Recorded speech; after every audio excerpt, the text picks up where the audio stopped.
Welcome to Topsail Insider, where you can hear all about the businesses and events in the beautiful coastal towns in the greater Topsail area of North Carolina.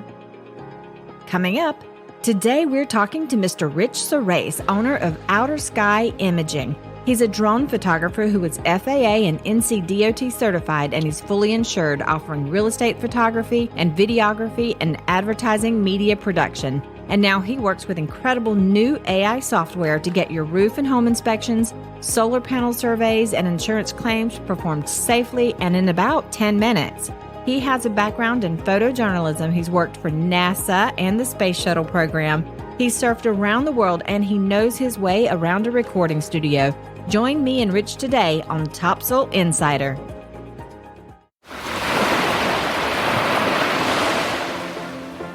Experience a new level of luxury on Topsail Island at Saltwater Suites in Surf City, North Carolina.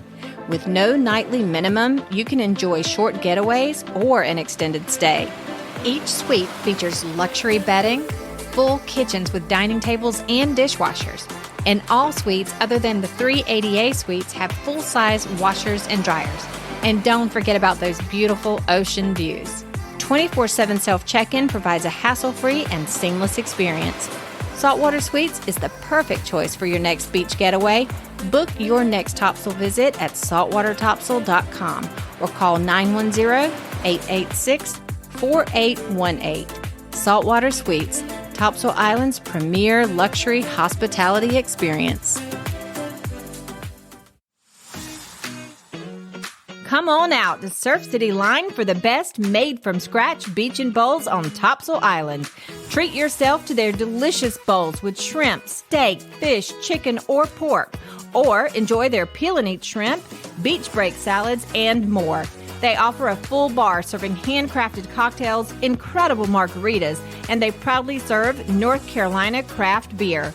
The Line boasts the biggest deck on the island with 3 levels for listening to live music, relaxing in the sun, or head on up to the top deck to enjoy your meal with ocean views. Visit surfcitylinenc.com for their full menus. The best service and beach vibes on the island await you at 2112 North New River Drive. Whether you're a local or visiting from out of town, celebrating a special occasion, or just soaking up the sun with family and friends, it's always a great time at Surf City Line. Hello, everyone, and welcome to Topsail Insider. My name is Krista, and I am your host. Today, we are talking to Rich Surace. He is the owner of Outer Sky Imaging. Welcome, Rich, and thank you so much for joining me today. Thank you, Krista. Happy to be here. My husband and I, we were at the annual Topsail Chamber of Commerce holiday party, and we ended up sharing a table with you and your wife. And listeners, when we were chatting, Rich was talking about photojournalism and NASA and the Space Shuttle program and Microsoft. And I love all things science and technology, and especially anything about space. So he really had my attention, and I knew that I wanted him to sit with me and talk with me on Topsail Insider one day. And here we are finally. So we'll talk about his business first, but stick around for the interesting path that he took from Florida to Sneads Ferry and all of the Space Shuttle program and all that in between. So just in the short amount of time, Rich, that I have known you, so we're talking just a couple, like 3 months, you've already added something that's really cool to your business that we will get into heavily. But first, I just want to talk about the basics of Outer Sky Imaging. Can you tell our listeners what Outer Sky Imaging offers? Yeah, so Outer Sky Imaging is really a commercial photography venture, but it also includes videography and aerial photography as well. I've actually started out thinking I was going to be doing certain things. And as I started to progress and meet different people, and as time went on and the economy changed a little bit, I started realizing that I really have the most fun doing events and doing advertising media photo shoots. So when I get to do that, I get to combine not only the photography, but the videography. I'm actually working with the customers and setting a scene, doing sort of a photojournalistic approach because I have that photojournalistic background. And it allows me to approach them in a way like, when I come to your work site, ignore me, I'm a fly on the wall, and just keep working, and I'm just going to snap the pictures that I think are telling the story. So I like to tell that story about a business when I do their advertising media. Of course, they rely on me to say, here's what we'd like to do, but what ideas do you have? What would you do? Like, how would you arrange 5 trucks and trailers and a 10-man crew? And then how would you photograph that? How would you video that? And what would you include in it? So to me, that was, when you get to do that type of work, I'm doing everything that's commercial photography. I'm doing not only this actual photography itself, shooting the images, shooting the video, but then I go back and I do the editing, and I try to keep it attractive and display their message with calls to action. That way their business, they can take those clips, whether 30 seconds or 10 seconds or 20 seconds, and they can put them up on their social media, and they can put them up on their websites. They can just have them on their, like a link to them with a QR code so people can see who they are and what they're about. Why don't you tell me about one of your clients that you had? Give us an example of who the client was and how you worked with them. Okay, so like my first event coverage shot was the Marine Raider Foundation. So the Marine Raiders, they do multiple events throughout the year. They host a lot of 1K and 5Ks. My drone's too big to fly over people. What I did, I got creative, and my friends have golf carts. So I took my gimbal. It's like a tripod, but it holds the camera in a way that it actually keeps it completely steady and allows you full control of movement. So I could be on the back of a golf cart and flying down a road, and it's going to be completely smooth. So I followed the path, and then I stopped at different places and got them coming and going. And then, of course, everybody wants to see themselves coming across that finish line. So I made sure that I got all of those shots as well. There was one runner who was so fast that we could almost not get the golf cart going fast enough. So I was, oh my goodness. Yeah, so we had to speed way up, and we literally came across the finish line at the same time, but I had it perfectly in focus. Got the shot. Yeah. And then of course there's the ceremony stuff after. I took a lot of photos as well. And what was really cool was that, later on in a year, they actually used one of those finish line, start line photos in their yearly newsletter that goes out nationally. Yes. You see the newsletter and you pop that open and you see your photography, boom, right there. It really feels great. Yeah, I bet. Yeah. And as far as the commercial production that you're doing for the companies, tell me about a client that you've had where you filmed, are they construction sites or home building sites? What kind of clients are you getting for that? Yeah. So right now, one of the clients was First Time Done Right Home Improvement. And they are a really popular, well-groomed home improvement company that does a lot of work, like all around Topsail. So they came to me and said, hey, would you be willing to come out and do a drone shoot of our whole crew with all the trucks lined up? They had an idea, but they didn't know where to go with it. So I said, you know what? Here's what I would do. Again, approach it like a photojournalist. And then it got down to the date that we were going to do the truck shoot, the actual crew shoot. And here's the part that got sticky was that when you involve drone, or you're a business and you're trying to use like a local park, there's a lot of laws against not being able to do commercial ventures inside a county park, inside a state park. It's just not allowed. There's all these ordinances and restrictions. And you know all these laws. I do now. Yourself. Oh, you do? Education had to happen. Yeah, after pulling my hair out for trying to find a location that was legal and no one was going to run us off or fine us, I went, you know what? I'm in the Chamber of Commerce. Sneed's Ferry Shrimp Festival, fairgrounds. I bet you if I go up there and ask them, they might let me just come in there. They might charge me something, but that's fine. I contacted them, and of course, they said, come on, you just come on in anytime you want. You do your photo shoot. So we set the date, and we went in, and we did the shoot, lined up all the trucks in a semicircle, and we did multiple scenes. So like for every time we did arrange the vehicles, they all came out of the trucks holding their tools up. They all were like waving at the drone as it flew by. Yeah. I did a thing called parallax videography where like you're actually flying in an arc as you're actually rotating a drone at the same time. So it gives this feeling of everything sort of moving, but very smoothly. It's a very cinematic. Yeah, I think I know what you're talking about. Yeah, a very cinematic approach. Yeah. So I try to do that and like the standard pullbacks and the pull-ins just to give people the idea of, hey, this First Time Done Right is not a tiny operation. It's not one guy with a truck. They have a whole crew of people that can help you, right? They're a professional organization and they wanted to capture that. So then you take all of that you've gathered, it sounds like days of work here, and then you go back and you edit that yourself. Right. How long did that video end up being? We agreed on, I said, I'll get like at least 4 video clips of 30 seconds with and without background music, depending on. We could have dubbed in narration, but people get shy about that. They don't like to talk. They opted to just do some background music or no music. Yeah. And of course, it's all rendered down and smooth and quick little 2-3 second clips. Like the scene keeps changing and the taglines keep popping in to try to get your attention, keep your attention.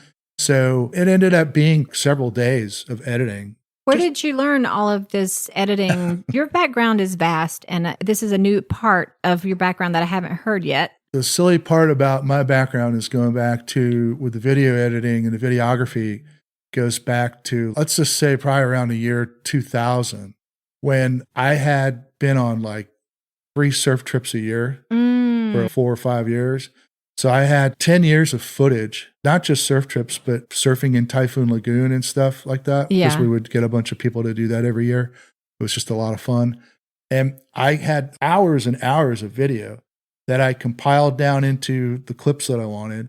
And then I put that all together and made like an 1.5 hour long surf movie. So this is one of those things, Rich, that you taught yourself again. Yeah. Yes, totally like just a passion that I wanted to document all these crazy surf places I went to and all of the friends that I shared it with. And I just wanted to make sure that everybody could remember that. So as a drone photographer, you're doing the drone photography and the handheld photography as well for real estate. Correct. And then do you shoot lots and land photography? I have. I've actually been working with some folks that were like pretty big commercial property investors, and you'd think that they're right here in the state, but there could be this huge outfit in California that is selling $5 million, $3 million restaurant properties all over the country. So sometimes they'll just call you up and they'll say, hey, I've got a photo shoot for you. And when you talk commercial photography, it's a very different approach. There may not even be a sign up on the lot yet, but what they're trying to show is they're showcasing the growth and the location in this area around it. So you go as high as you're allowed to legally fly, as far away as you're allowed to legally get from location, which is line of sight. And then you're basically taking photos of all the cardinal points all around the location, showing what's around that business location. And then they show the roads. And then they also write down the traffic volumes on the roads. You want to show traffic. You want to see like the roads all jammed up with cars because... Gotcha, because you want to show it's a busy area. Right. Okay. And what they do is they take your images and they don't even really want you to do a lot of post-processing.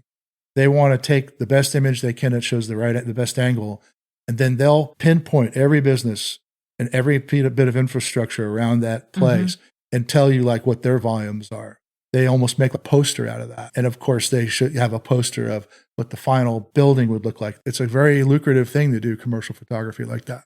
Tell me about the construction progress. These are long-term projects, so I'm assuming you're going out multiple times throughout the process. So that's one of my newer offerings. I'm always looking for some new workflow that could take advantage of using drones. With construction, there's so many different things that, let's say if you're a project manager and you're remote, and then you have to keep an eye on this development progress, like every week. And then you need to plan different things, different trucks, different work crews that go in there. Maybe you need a stockpile of culvert stuff. Maybe you need a bunch of riprap or fill rock or something. Right? So rather than them going out there and driving around these large construction sites, all you really need to do is hire a drone guy to go out and fly over the property and take photos and tell them what you want. And they can fly over the property and they can show you the progress on a weekly basis. It could be a bi-weekly basis. It could be a monthly basis, whatever the speed of the project is. And this takes you how long if you had to run out there once a month? Once a month, it would probably take like 20 minutes. We can also, with some of the more commercial drones, you can do a thing called autonomous flight, where you're actually program the flight height and you program the pathway, and you can just turn on the video camera and it'll just go. Basically, you're not flying the drone at that point. It's following the path that you set it on. Yeah, that's nice. Yeah. And there's different types of that. There's like the 2D and the 3D mapping. The part about construction progress is that sometimes they need survey work.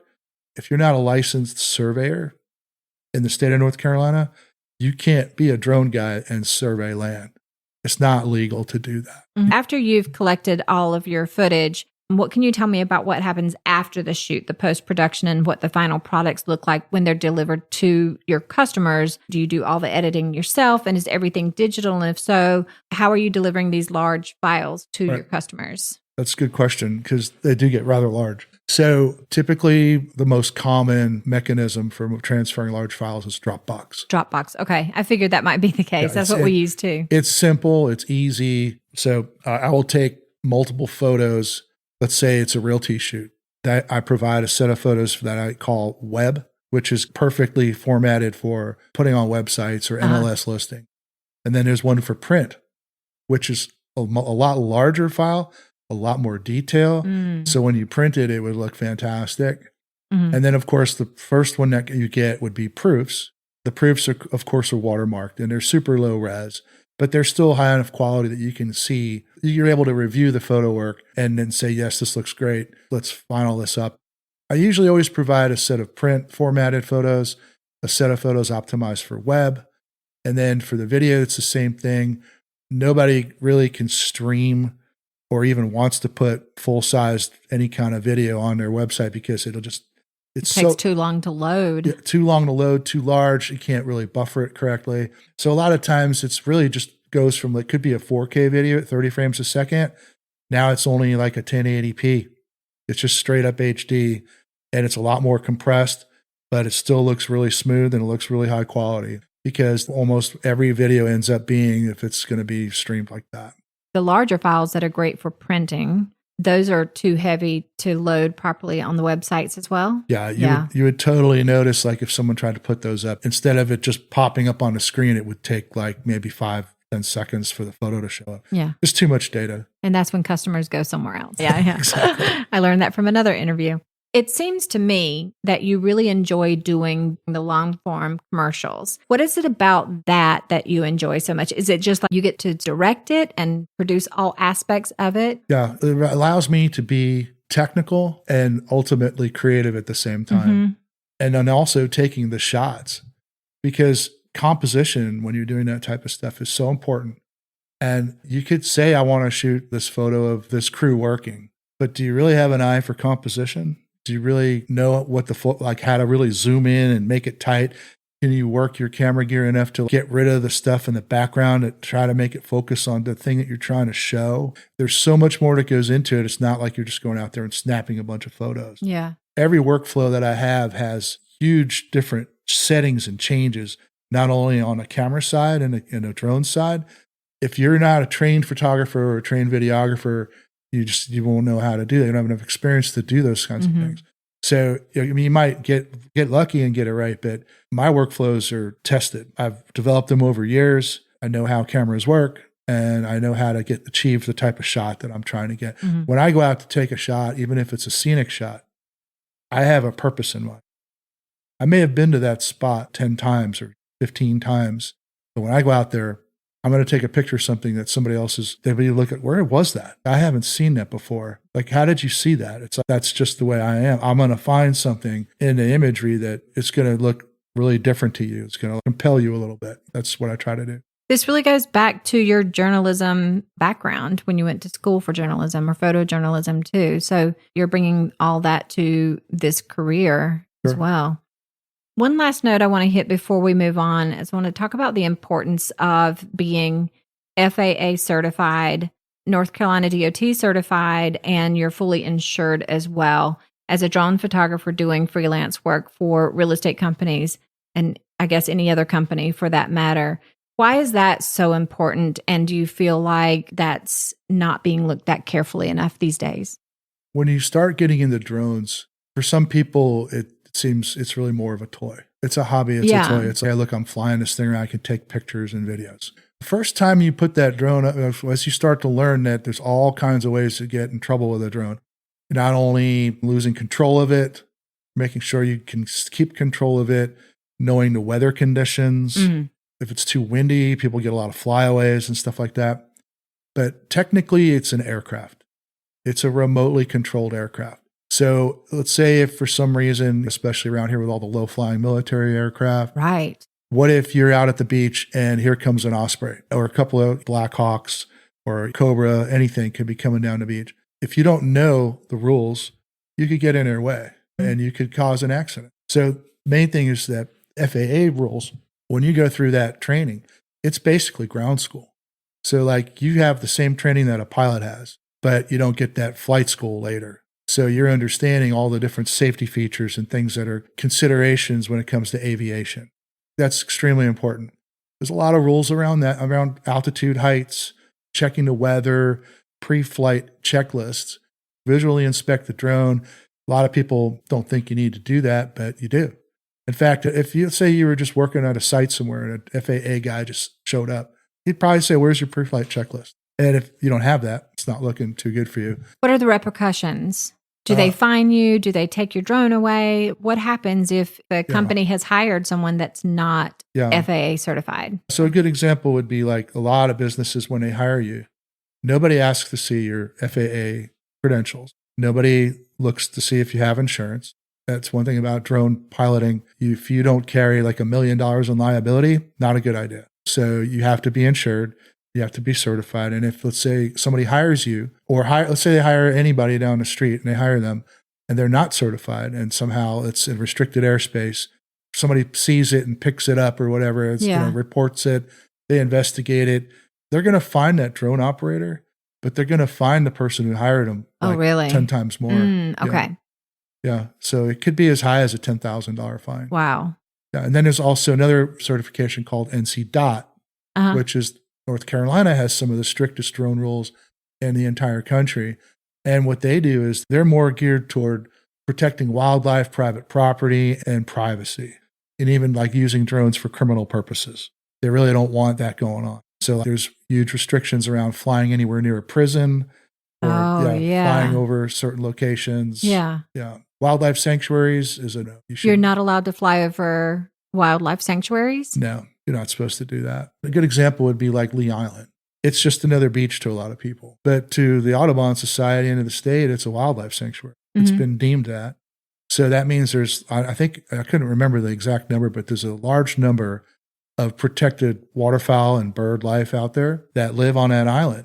So imagine if you just want that killer drone shot and you come in there and you start taking all these pictures and here's all this wildlife. They're going, what the heck is that? So you're threatening a little bit. I see. Endangering them. It's just being a responsible drone pilot and understanding where you can and can't fly. And there would still be people that would do it anyway. So. What about flying over? So we have large festivals here that we love, like the Shrimp Festival, for instance. What are the rules about flying over large groups of people? Yeah. So large groups of people is a kind of a no-no, but people still try to do it because they want that shot. Now, let's say if it's a well-known festival and an exact date that I couldn't put in a waiver to the FAA, but it's not going to be an instant waiver. It would be like I have to write up this whole thing, like I'm attaching a parachute to my drone and I'm doing all those other precautions and I'm not going to hover over the people directly. I'm going to be on the side. I'm going to be zoomed in. They might approve that, but there's a thing that the FAA came out with about like changing the rules about flying over people and especially over a mass public gathering, which, how do you define that? So without full authorization, like a direct waiver from the FAA, you really can't do that because part of the law that a lot of people don't understand is they had a thing called a declaration of compliance, where let's say if you have a DJI drone, DJI has to publish to the FAA a declaration of compliance that says this drone is a category 2. That means that it has a certain amount of kinetic energy that it might hit you with if it crashed into your head at a festival. Guess what? There's not one drone out there that has a declaration of compliance to fly over people. Oh, okay. If you go to their website, you can't find one. Can you fly out and around the event, like shooting diagonally at the event, as long as you don't over it? FAA wording on the rules are really interesting because if the intent is to cover the event, you're still covering the event. Even if you think you're on the fringe of the event, the whole purpose is to cover the event, so you're bending the rules. It's like saying using a drone for commercial purposes. I just bought a drone, so I'm going to do a thing for my buddy and put it up on Facebook. What's your intention of putting it up on Facebook? Is it to promote a business? Technically, as soon as you put that on Facebook, you're now flying commercially. I did not know that. It's not enforced enough, but I don't know how you would enforce it. But now that also there's another thing, as of March 16th, the drones now have to emit a signal that's like a Wi-Fi beacon or a Bluetooth 5 signal. Let's say another aircraft is nearby, they'll know that drone's there. If it's law enforcement, they could be like on the ground and they could read your signal. Back up to the festival example. Yeah. Your drone is up there. You don't have a waiver and you're flying over the people, and the police on the ground see that and they get your signal. They report you. You're going to get a letter. That was just recently enforced by the FAA to have a... Is that something you have to install on your individual drones? Everyone's got to go out and get a device, or is that... After 2021, they were built in. Oh. Anything pre-2021, there's some companies that sell a thing called like a drone tag, or it's a remote broadcast module that you attach with like industrial Velcro to the drone, and it puts out that signal. Okay. So people have options. They didn't just shut everybody down. Mm-hmm. They tried to make it reasonable. Yeah, it sounds reasonable. But I believe the FAA didn't take it to the next step and really truly define it in a way that most people can understand what's allowed and what's not allowed when it comes to flying over people park.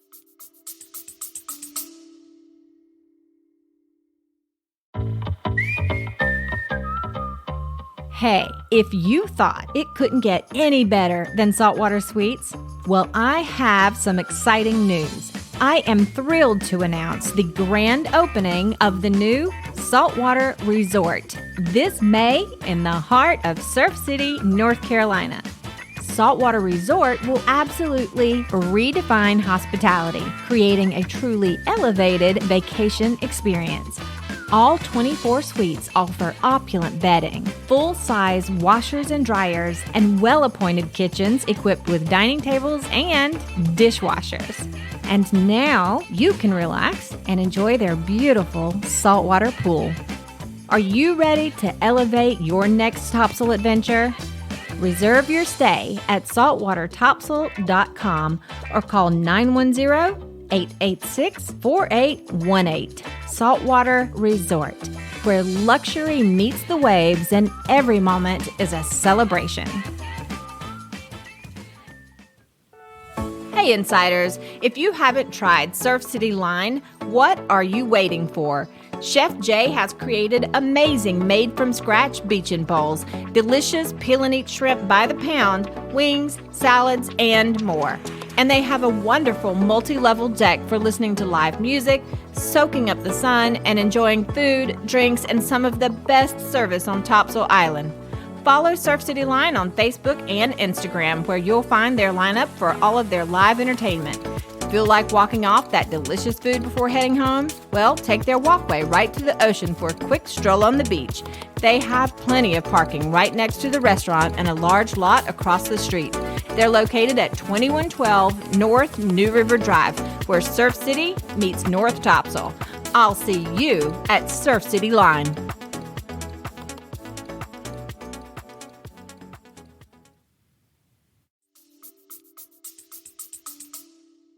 Alrighty, let's now discuss this new exciting direction that you're heading into. Is the automated visual home inspection using artificial intelligence. Did I get that right? Yes. Okay. That's correct. Tell me all about this and how you got started and where you're going to take this. There are some companies out there that offer solutions. They have software that can take the aerial imaging, and they have AI models that can not only do calculations and measurements from the photos, but can also do damage detection, can also take the measurements and design solar panels and do solar surveys to see like how good is your house? What's its solar rating? What could it yield you in power, and how optimal would it be? Or maybe you're not. Maybe you have too many trees around your house or something. Yeah. There's a company that offers that. I was working with them to do just insurance roof inspections. They would hire me to go out, and I would go up with my drone and fly an automated pattern over the house that they provided. And then literally while the drone is landing, it's already sending the photos into them. They get the photos, and in one day turnaround, they can provide a report to the insurance company and say, this is the roof inspection, there's no damage, and this is the damage, and this is where it needs to be fixed, and things like that. It started out with the roof inspections, and then they moved on to the solar, and then they also have a piece of it that does on-the-ground home inspection. Any home inspector is going to have a list of things that he goes through the house and looks at. So it's a punch list that like any inspector would follow. So let's one case scenario, like one type of software drone solution / on the ground solution can cover 5 industries, right? Mm-hmm. So you've got insurance, restoration companies that do damage restoration, Okay. solar and roofing, and then home inspection. So using the same software, let's say if you were a solar company and you send your guys out to do an inspection or do a survey, they may have to go up on a roof and climb the roof and measure things and take readings, and they look at how the angle north, east, south, and do a solar survey that way, where a drone can fly that flight in about probably 10 minutes, 15 minutes, and then provide you a full solar survey report. No one's having to climb on the roof. No one went up risk on the roof. Their lives. No. Same thing for roof inspections. Drone goes up, takes all the measurements, looks for all the damage, highlights all the damage. The AI detection has been trained to see all kinds of damage, like from 1 million or 1 billion models that have been fed through the system. So it knows what damage looks like. And then you can go back and annotate what that is, what it actually is, and you can confirm the damage, right? So the difference is you're not sending up your drone, videotaping, sending that off for someone to analyze and determine. The AI is analyzing it and telling you where the problems are already. Right. Or designing like your solar system, your solar panels, placements to make them the most optimal. So you're eliminating a whole lot of time here. Yes. And where I come in there is that I can train or teach people or consult people how to do this, or I can actually be their pilot, work elbow to elbow with them and be their pilot guy. Or if they want to become legally drone certified, they can do it all themselves using the same software that I've been working with. It's just a matter of, does a home inspector guy want to be a drone guy too? Probably, maybe half of them would. Does a roofing guy want to be a drone guy too? Maybe not. Maybe they just want to focus on getting the roof done properly, managing their crews and things like that, scheduling work, where they just have 5 quotes they need to do. They can just send out a drone pilot and it can all get done like in a half an hour per job. Tell me how that works with the software. Okay, so it's a subscription. So if you had one of these companies I described, like an insurance company, you would pay a monthly subscription to access the software. You would, or the insurance company does? Would. Okay. They would pay that. And then if they hired me as a pilot, it'd be a separate fee. Okay. To go out and fly the jobs or whatever they have. The software is not in the computer system that you're using to run the drone. A piece of it is. There is an app right now. It uses iOS, so it uses Apple. You can use a phone or a tablet. You download the app to that. You attach your controller to that device, and you can fly it that way, automatically fly it that way. Or in the newer DJI, with a DJI RC Pro 3 controllers, their app runs on that now too. So you can just use the DJI controller as long as it's the right one and put their app on it, and it all communicates over the internet and downloads and uploads through there. So that's so cool. Yeah. So they call you, hey, I need you to go run your drone on this house. You're using this software to figure out the mapping that's going to happen over top of this house. It figures all that out itself? A lot of times it's really interesting, the back end of it. Let's say if you were an insurance company or roofing company, you just put in the home address and it walks you through defining the job.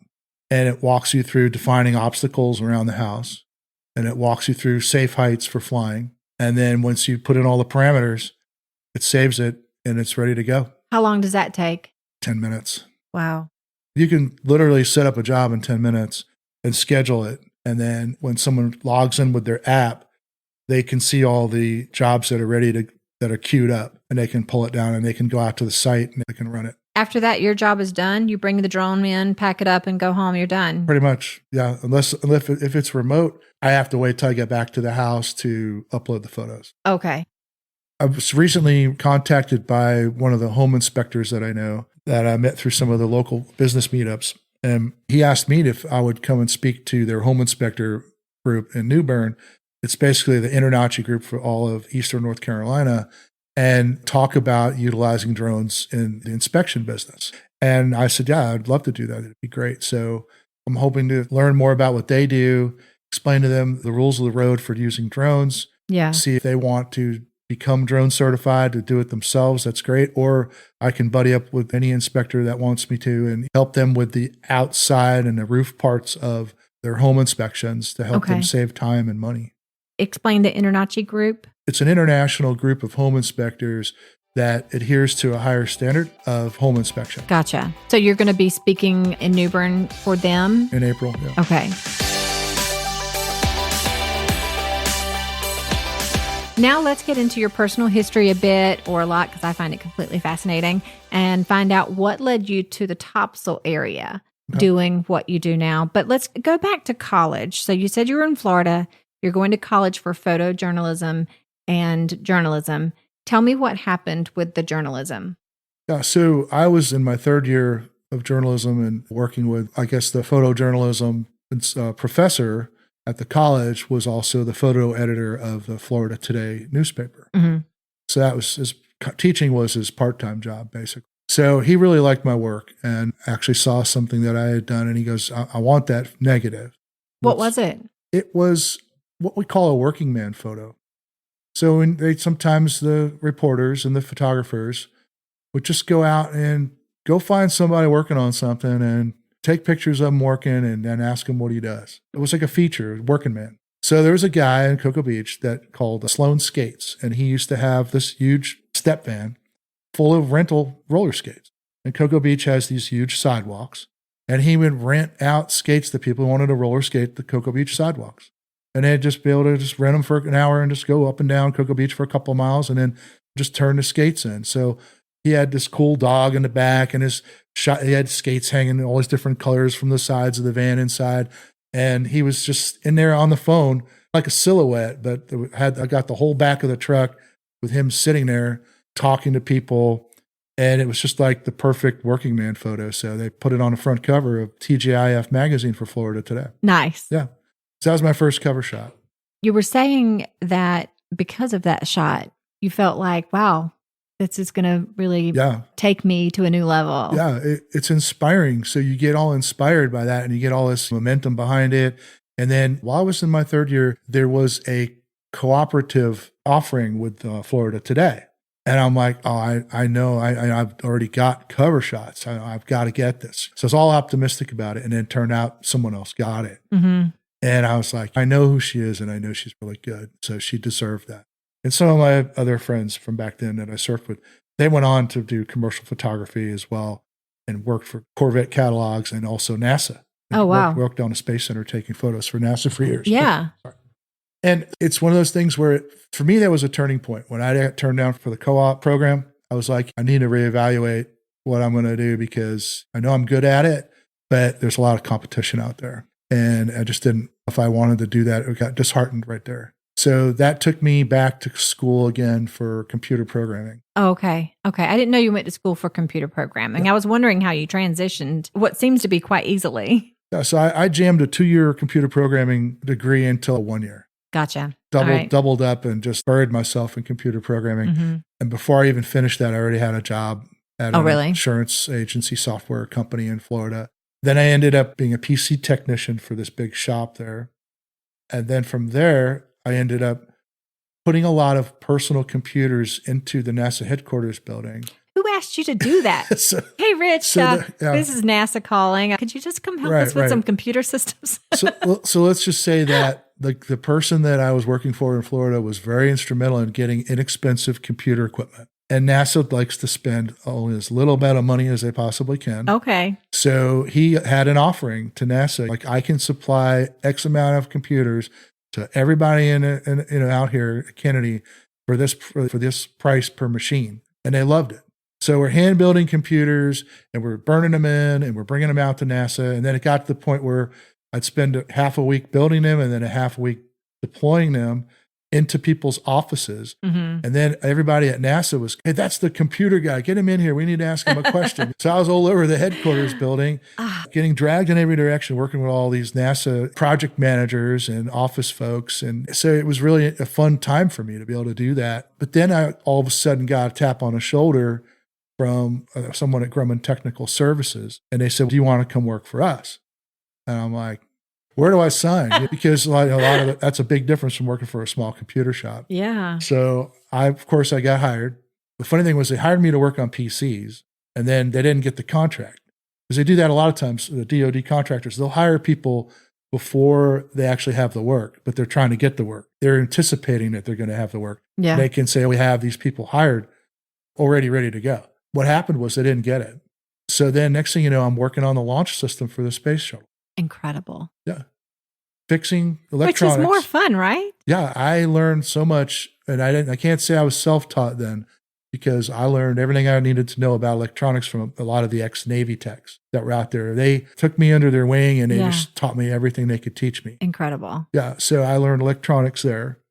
I really wanted to do more software. Mm-hmm. So then I saw these other guys that were the engineers doing the test engineering.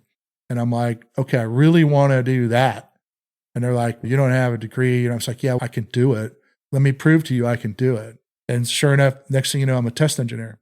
So then I was writing software to test the launch ground data bus for the space shuttle program. Incredible. Oh my gosh. I actually engineered my entire own test system just for that purpose. So it's so specialized that it's unbelievable. Wow. Yeah. So that's how I got into that. And in the meantime, I was through that whole time, I was still surfing whenever I could. I'd get up at 5 a.m, go surfing before work, and then dunk a bottle of water on my head and go to work with wet hair. I didn't care. Just as long as I get out and surf and then go to work. So I ended up working with the launch system, and then I left and went to the Orlando Sentinel for a year to help them do a big migration. And then from there, they hired me back at NASA to be the lead person for 4 NASA centers to do their IT stuff for all their Windows management, which was finally the contract that I was hired for the first time. Oh, really? Yeah. So it only took so many years, like 10 years to get.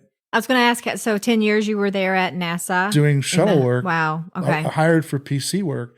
Then they wanted me back to do Windows management because they basically said Rich was the only guy that ever made that stuff work. Where the heck is he? So they had me go interview for this role to be the lead guy for 4 NASA centers, and they hired me. So then I did that for a year, and that's a long story, but things didn't go so well with that company, just in general. So I resigned, and then 2 days later, I was applying at Microsoft, and then Microsoft hired me and relocated me from Satellite Beach all the way up to Charlotte. And then I was sitting there and I'm thinking, like, this is going to be the best thing I ever did. And I'm like, what did I do to myself? Because now I used to live 2 blocks from the beach, and now I'm not. Now you're in Charlotte. I'm in Charlotte, in the middle of Charlotte. Like 5.5 hours from the beach. Yeah, even to Charleston, it was like 4.5 hours. Oh, wow. Yeah, so it was quite an experience. But then I realized that they have a big lake, and it's not such a bad place to live. But there was definitely a changing point in my life where, for the first time, I put my career totally ahead of like my endless summer. And how long were you in Charlotte? Over 20 years. 20 years. Yeah. That's a long time. Yeah. 22 years at Microsoft. And what brought you here? So we kept taking trips here because as the kids got older, they loved going out to the beach and going fishing and surfing. Mm-hmm. And I taught them all how to surf. And so we started really wanting to do more and more of that. And we started meeting people from here and around here, getting to know the area better. And it was like, this is really such a nice place, and the people are so laid back. It's a great community. We should just move here. So then it turned out that's what we did. We decided this is where we're going to come. And how long have you been here? 3.5 years. Any regrets? No. Good. So surfing, are you doing any surfing around here? Yeah, I do. But it's like when you've traveled to some of the top surfing destinations in the world, and when you're at your fittest and you really went and charged all that stuff, it's hard to really get jazzed about it here sometimes. It's just not that good most of the time, honestly. Right. But it's still fun. I don't have the same fitness levels. Fishing looks a lot more attractive to me most of the time because I know. Do you enjoy fishing? I love fishing. I didn't realize how good the fishing was here until I started going out there and doing it.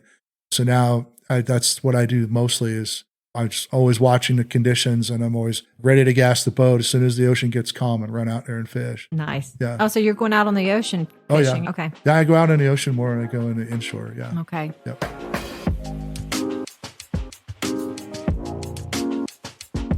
So all of your services are based on each client's needs. And when you're talking about property or construction progress, or even the advertising media production that you're doing, everyone is so different. How do you do your pricing?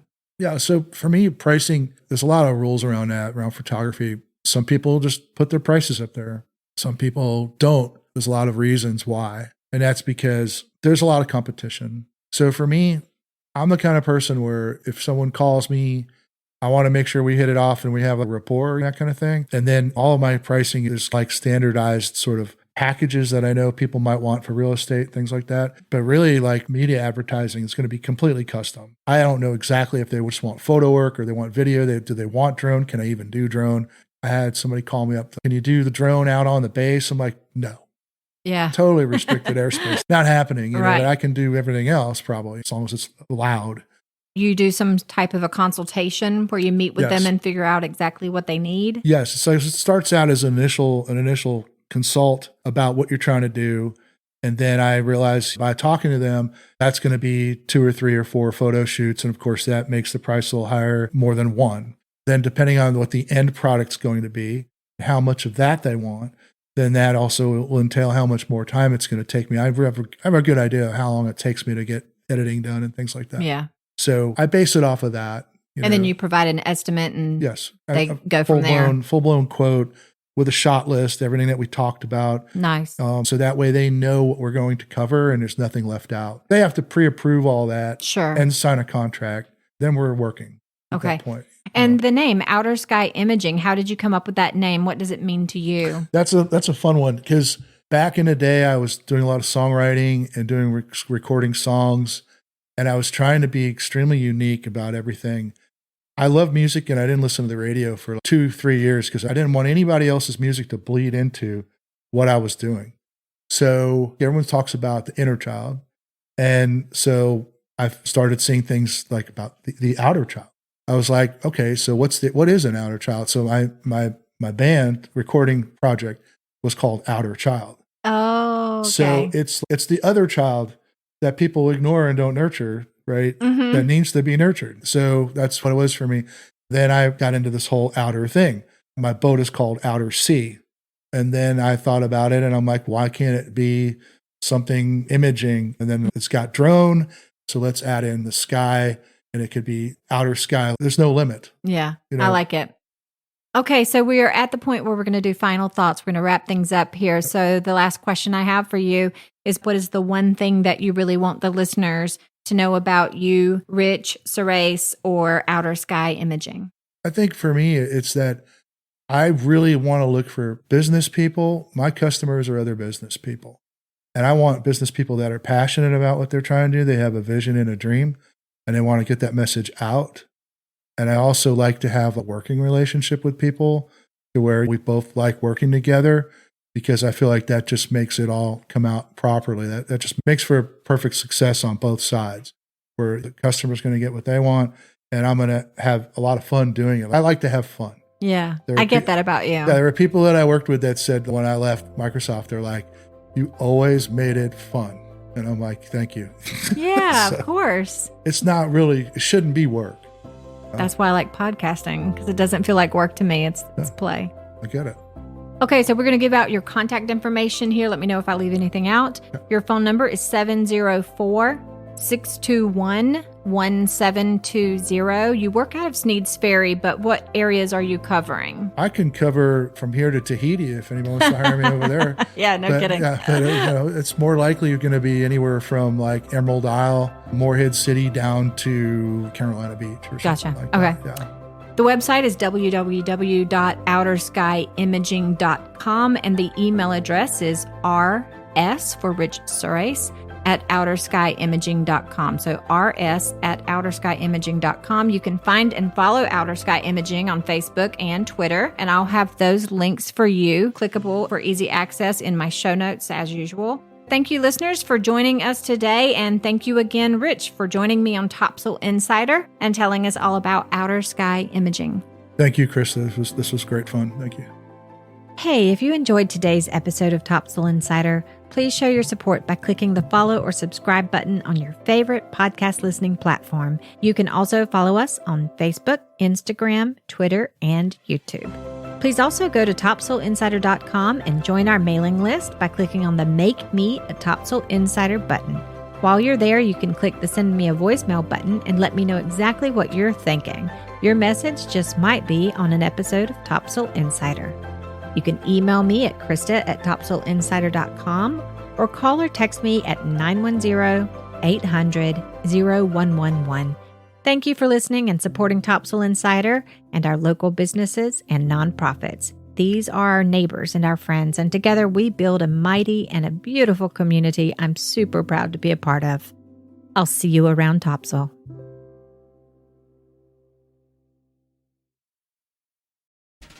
Hey guys, it's Leah with Topsail Talk. I explore local businesses, services, people, and activities in Topsail and its surrounding areas, and I post videos about them. You can find and follow Topsail Talk on Facebook and Instagram. You'll never know where we're going to go, but if you try one of my stops, be sure to tell them Topsail Talk sent you.